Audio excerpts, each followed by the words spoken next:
Back, boxing fans, and welcome to this edition of Boxing, the Past. A fighter that I grew up really liking, primarily because he is the style of boxer that I've always kind of liked.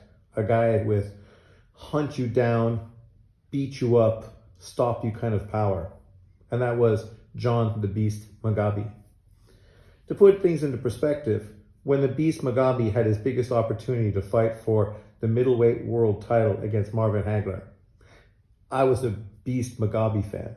Not that I was a Marvin Hagler hater. It's just being a Leonard fan, obviously I was more prone to like Leonard than Hagler and opponents that obviously weren't going to fight Leonard. And that was John the Beast Mugabi, who had an incredible KO rate. He was that era's Gennady Golovkin.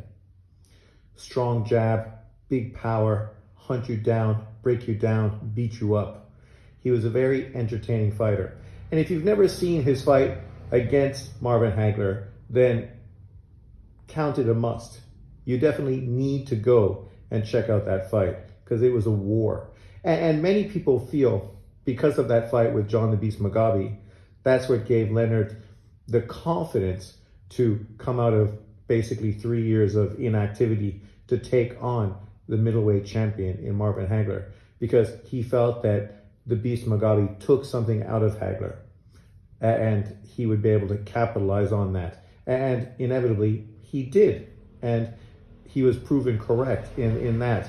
Mind you, to compare the Beast and Leonard, you're comparing two very different kind of fighters.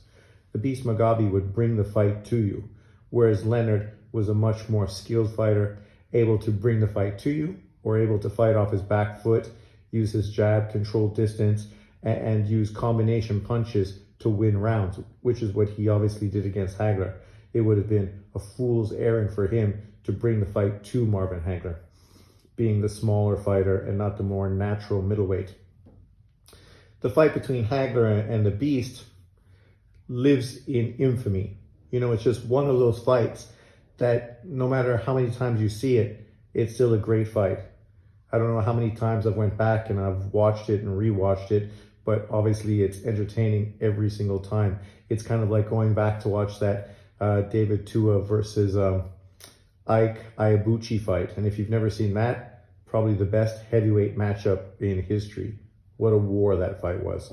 What a war. But yeah, the Beast Mugabi, obviously after this Hagler fight, he ended up moving back down in weight to 154 pounds. And really, that Hagler fight took something out of him as well. He was never quite the same after that. And obviously got into a few big wars against top level fighters and ended up getting stopped far easier and didn't show nearly the chin or resilience he showed in that Hagler fight. And you can attest that obviously to taking on a historical legend like Marvin Hagler and the shots he took and just the physical and mental limits that he had to push himself through, right? Only to end up losing that fight the way he did. But if you don't know John the Beast Mugabi, you can check out a lot of his videos, obviously on YouTube. You can go watch that fight between him and Marvin Hagler. And today I was watching this documentary, which is obviously why he was the fighter I chose to discuss during this week's episode of Boxing, the Past. John the Beast Mugabi documentary, Remember the Beast, by Rich the Fight Historian. It's a great documentary. Go check it out. And after you watch it, go check out the fights. He's one of those fighters that if you've never seen him, you would be doing yourself a disservice to not go and check him out and enjoy his fights. He may not have been the smoothest or technically best fighter, but he was a monster during his time.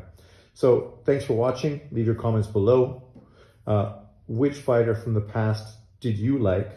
Who's one of your favorite fighters to rewatch his exploits? And what fighter would you recommend to me? Thanks for watching. Leave your comments below. I appreciate your likes, your subscribes, and your shares. So thanks for jumping on my channel. See you next time. Peace out. Enjoy your weekend. And don't forget, tomorrow we have Jaime Munguia versus John Ryder, which is guaranteed to be a slobber knocker. That fight potentially could be fight of the year for 2024, so don't miss it. I will see you there. I'm going to go live tomorrow afternoon, so if you're around, jump on in and join me. Peace out.